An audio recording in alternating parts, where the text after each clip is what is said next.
We are taking you to the wonderful seaside town of Antibes in the south of France. It's along the shores of Provence.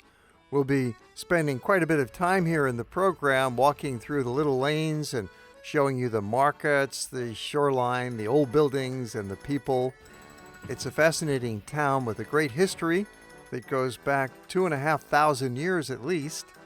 It's a medieval fortified town still yet, with the original wall from the Middle Ages still standing around much of it. As usual, we'll be sharing tips about how to get the most out of your visit. Starting with getting there, it's such a small town, you're probably not spending the night in Antibes. You certainly could. There are some small hotels here, but more likely you're using a bigger city as a home base, such as Nice, which is what we prefer. You have easy access from the Nice train station to many points along the coastline, and to get from Nice to Antibes by train only takes about 20 minutes, so that's very convenient. And the train service is quite frequent since we're on the main train line, and Antibes is a significant town, so a lot of the trains do stop here. So you take the train, and then it's a short walk from the Antibes train station to get into the village proper. Typical of a wealthy Riviera coastal town, the marina is just filled with beautiful yachts. There's sailboats and motorboats, and some of them are moored here permanently, others are just passing through. Looking out across the marina, you'll notice an ancient fort. It looks like it's on an island, but really on a peninsula jutting out into the water. Past the marina to a gate in the city wall that will lead you into the old town, which is a small area just several hundred yards long and wide, but wonderful to explore and riddled with dozens of tiny lanes. Anytime you're entering an ancient seaside village through a massive archway in the old stone wall, you know you're in for some beautiful historic sights coming up, as we will soon see. When you first get inside the walls of the old town, you'll find there's still some automobile traffic, there's some busy streets, there's cars going by, but just continue. Even here is very interesting and lovely. The cars are not going very fast, but keep walking, and within a couple more blocks, you will finally get to the pedestrian-only zone. Turn left to Rue Albernon, which will lead you into the heart of the old section and quickly to the Cour Masséna, the main food market. Notice the arches in several side alleys linking the buildings together to help support each other, as if holding hands. We'll be getting into the busy part of the old town with its shops and beautiful squares in just a little while. But first, we like to start out in these quiet little alleys, old bricks covered with colorful ivy, and there's a few shops, a few restaurants, and a residential feeling to this initial neighborhood. You'll walk by some open doors, and you're welcome to have a peek inside. Here's a carpenter workshop. Fascinating with all of his tools. Look at all his tools. There is a large Picasso museum in the Grimaldi Palace here in the center, where the artist had a studio that's now incorporated into the museum. A square bell tower from the 12th century looms over the small square with the Church of the Immaculate Conception, built on the site of an ancient Greek temple. Antibes was famous as a home for artists in the 20th century, Picasso in particular, who lived here in 1946 and spent most of his later life elsewhere in Provence. All of Antibes seems like it's an island because it's on a peninsula surrounded by water on three sides. And before we go into the commercial shopping district, I'd like to take a look at the residential area. This is a charming neighborhood, very quiet, and it's a pedestrian zone even for the houses.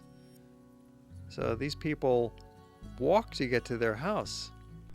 It's quite easy to find this small residential neighborhood.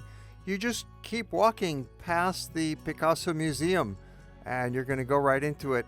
2 parallel streets and a few little side connecting alleys. And frankly, it's not a really exciting place to visit. I wouldn't put it at the top of the list of things to see in Antibes, but if you've got 2 hours at least to look around the town, you'll certainly have time for this little detour. You could just take 10-15 minutes for this kind of a wander, and it's fun to see how the locals live. This cat's having a bit of a limp here, but he has no trouble scaling right up this rocky staircase. After wandering through this residential maze, find your way out to Rue de Verdun, which becomes Rue James Close, the most charming shopping street in town. This narrow pedestrian route is lined with boutiques and restaurants that are so cute you just might want to drop anchor at a sidewalk cafe and sample the local grinds, such as soca, similar to pizza with a thick crust. One of the regional food treats of the south of France is soca, which is a crepe, and yet it's made from chickpea flour. So it's really hearty and tasty. It's good for you. It's a nutritious snack. It's not junk food by any means. And it's really different than the standard crepe, which is made from flour, wheat flour.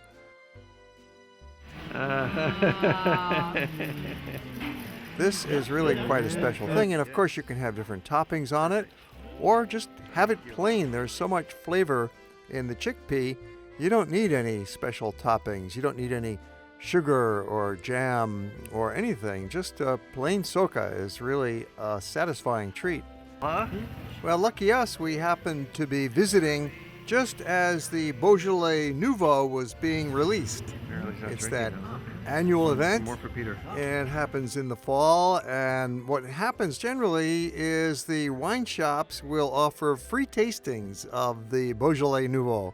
They'll set up the barrel out on front, and you notice even the shop owner gets in with the spirit of the day and joins you in a drink. It's really a friendly and festive atmosphere when they're giving away wine.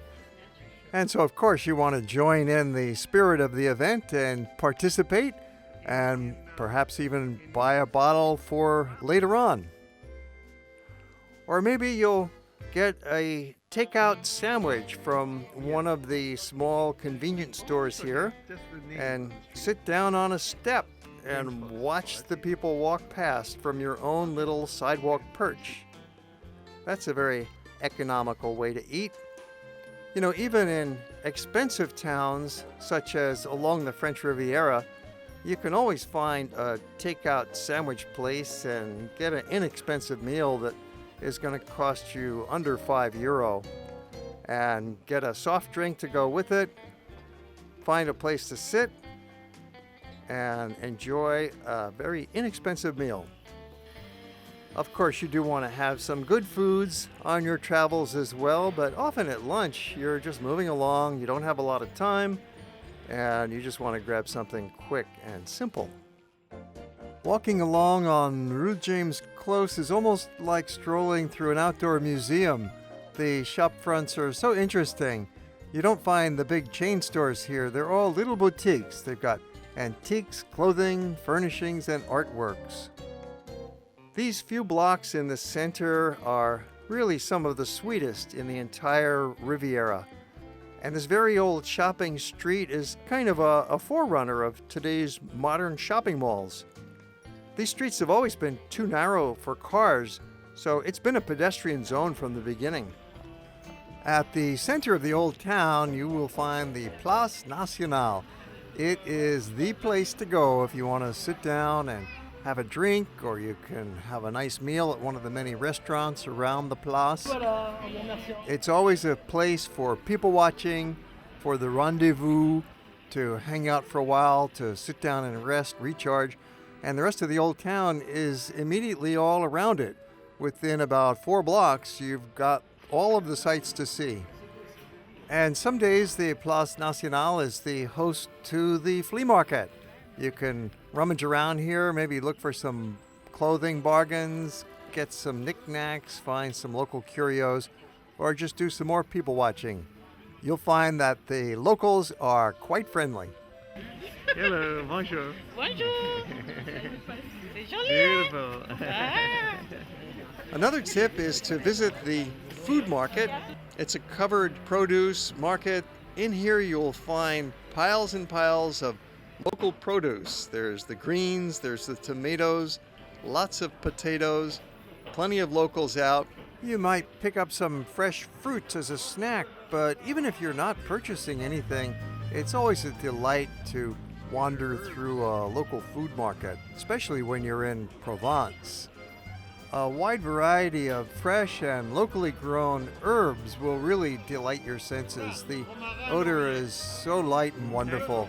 They also have plenty of spices here, piles and piles of colorful spices, some of them brought in from Africa in such a beautiful outdoor setting. Semi-covered, you've got a roof overhead with the open air and lots of locals streaming around. There's flowers for sale, colors everywhere. It's just a great spot to visit and to take a lot of pictures. And then in the afternoon, this same covered market hall becomes a crafts market with the same kind of hours. So whether you're here in the morning or later in the afternoon, there's always something to see. And good news, the market is open every day in the summertime, starting from as early as 6 a.m. and generally going till about 1 p.m. In the rest of the year, it's open every day except Mondays. So this is a very regular market that you're sure to catch. Yeah. There are several clothing markets in town, located in different places around the village depending on the day. So you should be able to find it. They happen most every day. And usually they run from 7 o'clock in the morning till 1 o'clock in the afternoon. It's a little down market, but it's fun to browse and fun to check out the locals getting their goods. When done with your visit to Antibes, it's easy to find the train station if that's how you're departing, and you don't have to walk back exactly the way you came along the marina. You can do an interesting stroll from that Place Nationale over to Place General de Gaulle, and then you turn right and walk 5 blocks along Avenue Robert Solot back to the train station. It's quite easy, and there's things to see along this route which brings you into the modern part of Antibes. And maybe you'd like to stop and get some gelato. You know, there's some Italian influence still here yet. Of course, you can find gelato all over the world. It comes out of Italy, naturally, but this whole southern coastline of the Riviera had been Italian until 150 years ago. Well, that wraps up our visit to Antibes. You can see it's one of the great towns of the French Riviera. Of course, there's many great places to visit down here in the south of France. You've got Cannes and the great city of Nice, Monaco, Vence, Villefranche, Saint-Paul-de-Vence, and others, all of which we've covered in our series of movies about the Mediterranean, so be sure to take a look.